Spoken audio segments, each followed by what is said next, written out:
Media को भी आगाह रखा कि जो भारतीय जारियत थी उसका पाकिस्तान ने कई गुना ज्यादा जवाब दिया है कि रात के अंधेरे में बुज़दिल दुश्मन ने सिविलियन पॉपुलेशन को निशाना बनाया और औरतों और बच्चों को, मसाजिद को निशाना बनाया, और उसका भरपूर जवाब जो पाकिस्तान की तरफ से दिया गया है वो मैं समझता हूं कि उनके जो 5 लड़ाका तैयारे मार गिराए जिनका बड़ा चर्चा था, राफेल जहाजों का, और ना सिर्फ 5 इनके तैयारे मार गिराए हैं, एक ड्रोन भी मार गिराया है। बरनाला में इनका ड्रोन गिराया है, इनके जहाज अखनौर में, पंपोर में, अंबाला के अंदर। तो ये मुख्तलिफ मकामात पे इनके 5 जहाज और एक ड्रोन को मार गिराया। और देखिए जो लाइन ऑफ कंट्रोल पे हमने इनकी पोस्टों को भी निशाना बनाया तो कई इनकी पोस्टें भी वहां पे तबाह हुई हैं।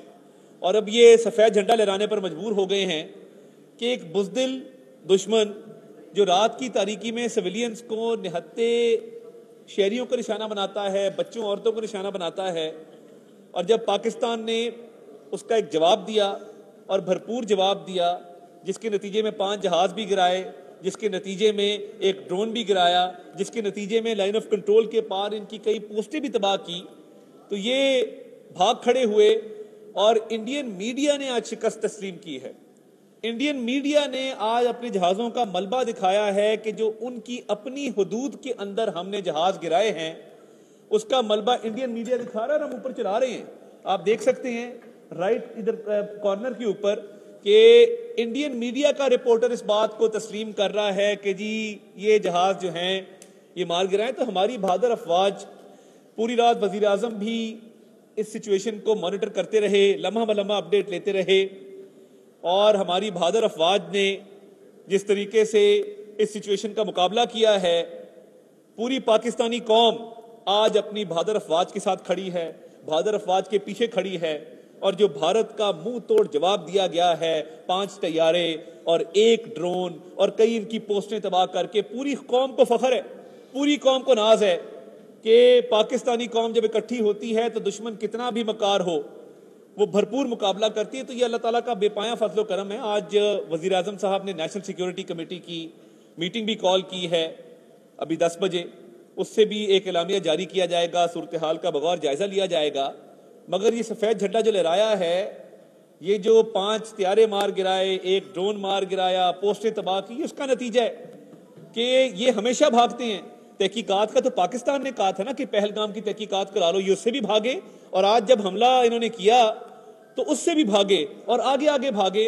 और पाकिस्तान ने आज मुंह तोड़ जवाब दिया, भरपूर जवाब दिया, कई गुना ज्यादा जवाब दिया जिसकी हम बात करते थे। तो ये अल्लाह ताला का शुक्र है कि पाकिस्तानी कौम जो अपनी अफवाज के पीछे खड़ी है, उसकी दुआओं से आज पाकिस्तान ने ये बर्तरी हासिल की है कि भारत सफेद झंडा लहराने पर मजबूर हुआ है। सर ये बता दें कि अभी तक उन तक कितना जानी नुकसान हुआ है, उस हवाले से कोई तफसीलात आ चुकी हैं? देखिए जो उनकी अपना मीडिया रिपोर्ट कर रहा है और उनके जो जहाज गिरे हैं तो वहां पे जो नुकसान है उसका भी थोड़ी देर में मजीद तफसीलात आ जाएंगी। और मैं ये समझता हूं कि ये एक उनके लिए शर्म का मकाम है कि आप निहत्ते और मजलूम शहरियों को निशाना बनाते हैं और उसके बाद आप भाग दौड़ते हैं। तो हमने तो आपके जंगी जहाज, लड़ाका तैयारे गिराए हैं, किसी शहरी को टारगेट नहीं किया। और ये पाकिस्तानी फौज का, अफवाज पाकिस्तान का प्रोफेशनलिज्म है कि कभी भी वो जंग के भी आदाब होते हैं, दुश्मन भी हो तो वो कमजर्फ ना हो कि कमजर्फी के अंदर सिविलियंस को निशाना बनाए। सर ये बताइएगा, इंडिया ने हमला किया है वो क्या फौजी टारगेट्स पाकिस्तान पे जो हमला किया है, क्या वो फौजी मिलिट्री टारगेट्स थे या सिविलियन आबादी पे किया गया? देखिए वो सिविलियन आबादी पे किया गया। और मैं आपको ये वाजे कर दूं, हमारा ISPR के साथ मिलकर ये प्लान था कि हमने जर्नलिस्ट को, जिस तरह मैं उसने लाइन ऑफ कंट्रोल के पास बेला नूर शाह लेके गया था मुजफ्फराबाद में, हमने कल आज मुरीद के जाना था, हमने आज बहावलपुर जाना था, उसका बाकायदा तैयारी कर ली गई थी, उसका प्लान बन गया था। तमाम सहाफ़ी हजरात जिन्होंने साथ जाना था उनकी कॉन्फर्मेशन आ गई थी। हमारा 8 बजे टेक ऑफ था और हमने इंटरनेशनल मीडिया को जाके दिखाना था कि मुरीदके में कोई टेररिस्ट नहीं है। हमने जाके दिखाना था कि बहावलपुर में कोई टेररिस्ट नहीं है। पाकिस्तान फ्रंट लाइन स्टेट है दहशतगर्दी की जंग में, और भारत स्टेट स्पॉन्सर्ड टेररिज्म करता है जब वो सिखों को मरवाता है US में, कनाडा में, ऑस्ट्रेलिया में। और भारत है जिसका कलभूषण यादव हमने बंद किया है बिकॉज यहां पे टेररिज्म में वो इन्वॉल्व था। तो एक ऐसा मुल्क जिसने 90,000 जानों का नजराना पेश किया हो, वो दहशतगर्दी कैसे करा सकता है? और भारत के पास ना दलील है, ना सबूत है। और पहलगाम वाकया जिस भौंडे तरीके से हुआ कि उसके अंदर कोई FIR 10 मिनट बाद हो रही है, पुलिस 1.5 घंटे बाद पहुंच रही है। विक्टिम्स की फैमिलीज कह रही हैं जी वो उनका खून बह रहा था, कोई फर्स्ट एड देने वाला नहीं था।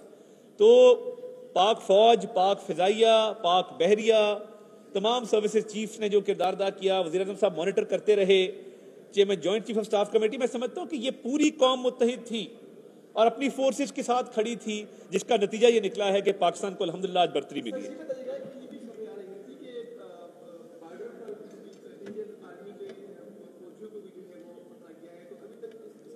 देखिए, जैसे मैंने कहा कि उनकी पोस्टें बहुत सारी तबाह हुई हैं, उसमें मजीद तफसीलात आएंगी तो आपको आगाह करेंगे। साहब ये बताएं कि हम रात से देख रहे हैं कि आप तमाम इंटरनेशनल इदारों पर भी आप अपेयर हो रहे हैं, जो इस वक्त जो एक मिस इन्फॉर्मेशन का जो मामला है उस हवाले से आपने सेंटर भी कायम किया है, तो इस की जो इन्फॉर्मेशन जो गैदर हो रही है और इस सेंटर के हवाले से जरा बताएं। देखिए, ये सेंटर हमने आज से 2 माह पहले इस्टेब्लिश किया था। एक डिजिटल कम्युनिकेशन डिपार्टमेंट है जिसके तहत हम मॉडर्न टूल्स को इस्तेमाल करते हुए मिस इन्फॉर्मेशन को भी काउंटर करते हैं और पाकिस्तान का, हमारी स्टेट का जो बयानिया है उसको हम आगे लेके चलते हैं। तो इससे बड़ी मदद मिली कि हमने इंटरनेशनल मीडिया को टाइमली जो है वो सारे हकायक उनके सामने रखे, तमाम इंटरनेशनल मीडिया के सामने हम आए, हमने अपना बयानिया उनके सामने रखा और भारत का बयानिया कहीं नहीं था क्योंकि उनका केस डिफेंडेबल ही नहीं है। वो अग्रेसर्स थे, वो बदनीति के साथ आए थे, मगर जब दौड़ने पे आए हैं तो फिर दुम दबा के यहाँ से भागे। बहुत शुक्रिया।